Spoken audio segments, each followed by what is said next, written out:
t'ai coupé la parole. Et ben bonjour. Oui, donc là, on fait la séquence numéro 3 et on va vous apprendre comment équilibrer les chakras. En fait, ça prend 3-4 minutes, hein, normalement, mais là, ça va vous prendre un petit peu plus de temps, on va vous expliquer. Donc on fait les chakras pour Marie Tuoham. On va faire son tour de début, bien sûr, et on demande, avec le pendule, si elle se trouve dans le grand tabac ou dans le petit tabac. Ok? Donc ça, je mets ça sous mon autre caméra, vous verrez tout à l'heure. Et je demande, est-ce que Marie Tuoham est dans le petit tabac? Le pendule dit oui. Est-ce qu'elle est dans le grand tabac? Il dit non. Ok, on se sépare du grand. Et on va demander quel est le taux vibratoire de Marie avant de commencer la séance. Ok. Bien. Est-ce qu'elle est bien à l'intérieur du cercle valaire? Oui. Est-ce qu'elle est au-dessus de 25, 26, 27, 28, 29? Non. Donc elle est à 29. Si elle n'est pas au-dessus de 29, elle est à 29. On note ça dans voilà, le début, hein, c'est parfait. Et on note l'heure. 14h38. Bien. Et maintenant, on prend un papier de brouillon. Ok? Sur ce papier de brouillon, je note 3 traits à droite, un trait vertical qui est marqué 0, un trait à droite de ce trait, un trait à gauche de ce trait. -1, -1. Le trait à gauche représente l'épaule droite de la personne qui est en face de nous. Ok? Et on s'imagine ça quand la personne n'est pas en face de nous. Donc, à gauche, c'est son épaule droite, et à droite, c'est son épaule gauche. Hein? Donc, je vais contrôler si ces chakras sont alignés. Et si ce n'est pas aligné, qu'il y en ait un à droite ou à gauche, je le note simplement par un point. Peut-être qu'ils sont tous alignés. Donc, je demande aussi à écrire, j'écris 7 petits points, 4, 5, 6, 7, qui représentent les chakras. On recommence par en bas. Chakra racine. Ok. Sacré. Le chakra sacré. Solaire. Le solaire. Le cœur. Le cœur. Gorge. La gorge. Troisième œil. Le troisième œil. Et couronne. Et la couronne. Parfait, c'est ça par cœur. Bien. Alors, je vais vous renseigner. Hein. Donc ici, nous avons marqué les 7 chakras à droite de la feuille. Là. Ok? Ici, voilà. Très bien. Et maintenant, nous allons demander si les 7 chakras sont alignés. Donc j'utilise, il y en a plusieurs, une personne en position de lotus et les 7 chakras sont alignés. Je demande, est-ce que les 7 chakras de Marie sont alignés? Vous voyez que le pendule que j'ai lancé en oui, eh bien, il tourne toujours en oui. Donc, ils sont tous alignés. Ok? Donc, eh bien là, forcément, ce sera marqué sur la ligne 0. On ne marque rien. Il n'y a pas de décalage à droite ou à gauche. Si on avait une à droite ou à gauche, on aurait simplement pointé en face du chakra correspondant. Voilà. Maintenant, on va demander sur cette tabac-là,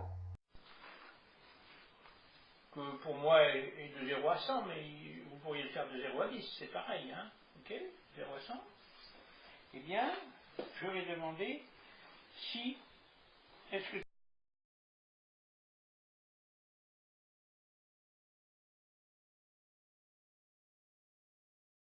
Et là, c'est non.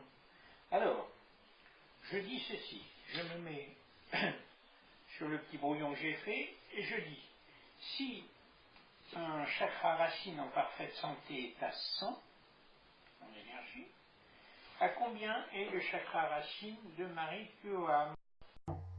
Et vous voyez qu'il tire à 100. Donc, c'est qu'il est OK, il est en pleine énergie. Il est bien entré à la Terre.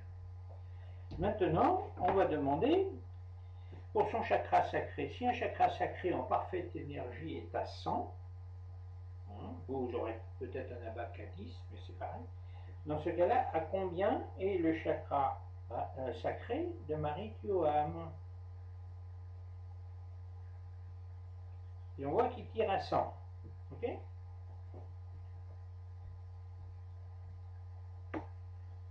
Maintenant, on fait pareil pour son solaire. À quel taux est le chakra sacré solaire, à quel taux est le chakra solaire, pardon, de Marie, sachant qu'un chakra normalement en bonne santé est à 100, combien est son chakra solaire? Et on voit qu'il tire à 80, on va dire. Donc on note 80 sur le brouillon. 80. Et on continue avec le cœur. Si un chakra cœur en bonne santé, en belle énergie est à 100, à combien est le chakra cœur de Marie Kyoa? Mais là, on voit que le pendule tire à 100. Ok? Il est OK. Son chakra troisième œil. Si un chakra troisième œil en bonne santé est à 100, à combien est le chakra troisième œil de Marie Kyoam? Et on voit qu'il tire à 70. Ok? On marque 70. Allez, on marque 70. J'ai oublié de faire le chakra gorge, donc je fais le chakra gorge, c'est pas grave, hein, on ne peut pas l'oublier, qu'on fait dans un sens ou dans l'autre, c'est pareil. Donc si un chakra gorge en bonne santé est à 100, à combien est le chakra gorge de Marie Kyoam? Et vous voyez que ça tire à 100, donc il est OK en énergie, son chakra gorge. Bien. Et maintenant, son chakra couronne. J'ai rarement vu, je ne crois pas l'avoir vu, un chakra couronne qui ne soit pas en équilibre, parmi tous les gens que j'ai eu. Donc, alors, si un chakra couronne en parfaite énergie est à 100, à combien est le chakra couronne de Marie Kyoam? Eh bien, il est à 100. Alors, au-delà de 100, c'est OK. Donc, on s'aperçoit qu'on n'a que deux chakras qui ne sont pas en énergie, le solaire et le troisième œil.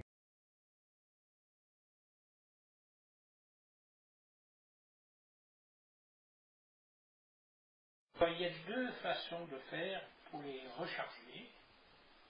Oui. On peut utiliser un papier comme celui-ci, que vous trouvez sur Internet. Il y en a plusieurs présentations. Moi, je vais utiliser celui-là parce qu'il est plus facile à lire.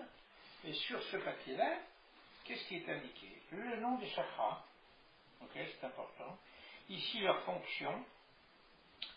Ici, des mots-clés, le corps éthérique ou astral auquel il correspond.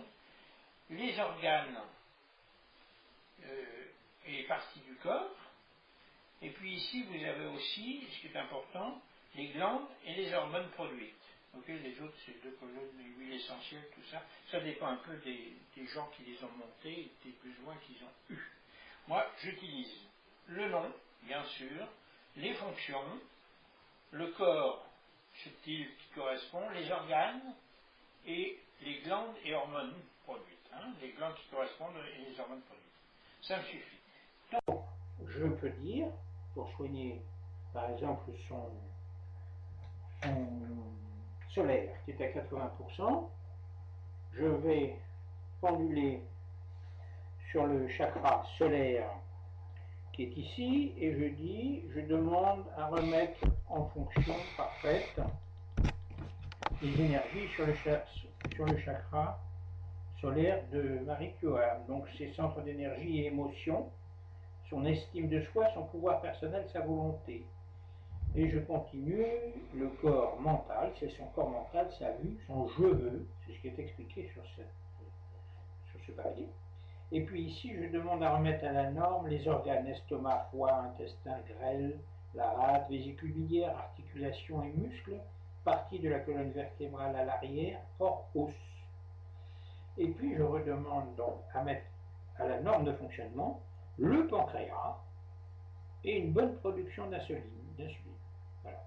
Et là maintenant, on va demander quel est le taux vibratoire de ce chakra solaire. Donc si un chakra solaire en bonne santé est à 100, à combien est maintenant le chakra solaire de Marie Kyoam? Et vous voyez qu'il tire à 100 alors qu'il était à 80. Hein, donc il est remonté. Ok, il est OK. Et maintenant, il y a aussi une autre façon de faire. Par exemple, on va utiliser cette planche-là Et on va dire simplement, puisque là on sait que le troisième œil est à 70 au lieu d'être à 100, on va demander, on demande à sa petite voix, à qui on veut, qui on a l'habitude de faire. Moi, c'est à l'univers de bien vouloir remettre à la norme parfaite d'énergie et de fonctionnement tous les chakras, donc les 7 chakras principaux sur le corps de Marie Tuan, mais on demande aussi de remettre à la norme de fonctionnement parfaite tous les chakras qui ne sont pas les chakras principaux. On sait qu'il y en a par exemple aux mains, hein, aux poignets, au coude, dans le creux, hein, voilà, ouais, aux pieds, aux chevilles et aux genoux. Hein. Et puis il y en a d'autres des petits. Donc si on demande à remettre tout ça à la norme parfaite, quand on va aller contrôler le taux d'énergie sur les chakras de Marie, tu vois, ils seront tous remontés à 100, tous les chakras sont alignés s'ils n'étaient pas alignés. Par exemple, on va voir le troisième œil, on va demander, puisqu'il était à 70 avant que je fasse ça, alors, si un chakra, troisième œil en parfaite énergie est à 100, à combien est maintenant le chakra troisième œil de Marie Tuan? Et vous voyez qu'il tire, il tire, il tire, carrément à 100. Donc, on a équilibré ces chakras. On dit qu'il est OK. Et maintenant, on va demander le taux vibratoire après équilibrage des chakras. On recommence à demander, pardon, je veux tous, il fait chaud, hein, en Bretagne. Donc, est-ce que son taux vibratoire est dans le petit tabac? Oui, c'est oui. Est-ce qu'il est dans le grand tabac? C'est non. Donc, dans ce grand tabac, c'est non. Dans ce petit tabac, c'est encore oui. Ok. Alors, on va demander, donc, quel est le taux vibratoire maintenant de Marie? On fait tourner son pendule. Au début, on le lance, hein, pour nous, habitués, ça tourne tout seul presque. Ça part tout seul. Et on demande, est-ce qu'il est à l'extérieur de la bande verte? Oui. Il est au-dessus de 500? Oui. Au-dessus de 600? Oui. Au-dessus de 700? Non. Au-dessus de 650? 660? 680? 690? Non. Donc il est à 690. On note 690 et l'heure. Donc il note 690. Et 15h01. 15h01. Voilà, ça nous a pris combien? Quelques minutes là, hein, de vous expliquer. Environ 20 minutes, hein, en gros. Mais il est évident que quand vous le ferez vous-même, il ne se passera que 3-4 minutes. Le temps de prendre le bouillon, faire les traits, macrer les 7 chakras, contrôler, ça prend 3-4 minutes. Et le taux augmente au bout de 3-4 minutes. Donc, en fait, on peut s'apercevoir que si on met les chakras de la personne en énergie, son taux vibratoire augmente. C'est un simple constat. Il n'y a pas d'autre chose à ajouter. Mais là, on pourrait se dire que si la personne va mieux une fois que vous avez fait ça, eh bien, c'est bien d'avoir augmenté son taux vibratoire. Alors, soit augmenter le taux vibratoire, ça fait du bien, soit être bien, ça veut dire qu'on a un taux vibratoire haut. Peu importe ce que ça veut dire, l'essentiel, c'est que les gens soient bien et mieux après qu'on ait fait cet exercice. Voilà. Qu'est-ce que t'en penses? Bien. C'est good? Allez, à bientôt, à la prochaine séquence.